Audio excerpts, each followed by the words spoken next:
friend, you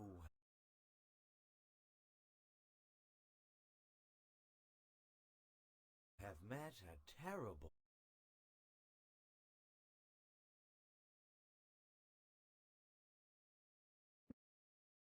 My friend, you have met a terrible, terrible demise.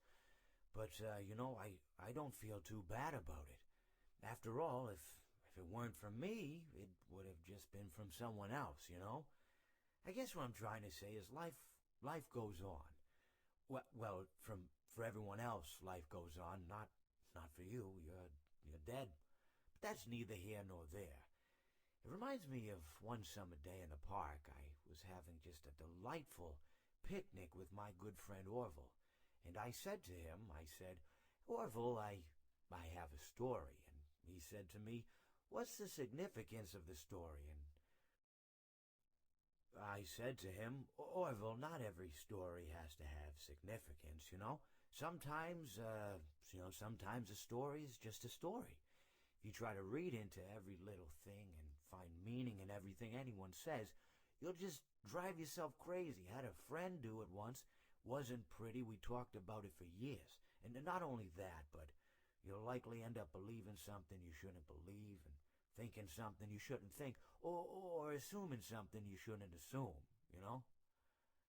Sometimes, I said, a story is just a story. So just be quiet for 1 second of your life and eat your sandwich, okay?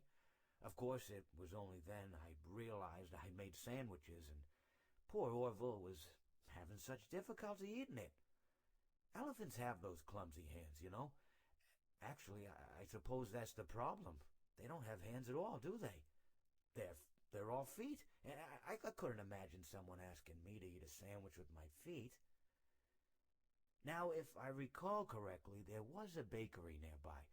I said to him, Orville, let me go get you some rye bread.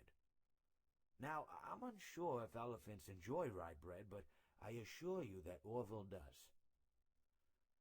Now, this was on a Tuesday, which was good because rye bread was always fresh on Tuesday. They made sourdough bread on Monday and threw it out Wednesday, or rather they sold it at a discount for people wanting to feed the ducks, and then probably at the end of the day, finally, they threw it all out. I don't recall. I do remember a man who would bring his son to the bakery every Wednesday and then go feed the ducks. He would buy all of the sourdough bread. Of course, you're not supposed to feed the ducks sourdough bread at all. It swells up in their stomach and then they all die. At least that's what I've heard.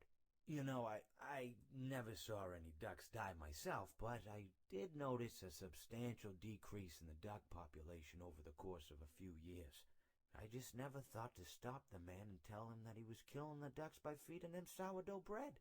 And if you want my opinion on the matter, and I told Orville this as well, if you want to feed ducks, or birds, or any kind for that matter, it's best to buy seed. I mean, when you think about it, breads of any sort don't occur in nature. They don't grow on trees or spring up from the bushes. I don't think birds know what to do with bread. What was I saying? Oh, yes. So I bought Orville some rye bread. What a fine day it was.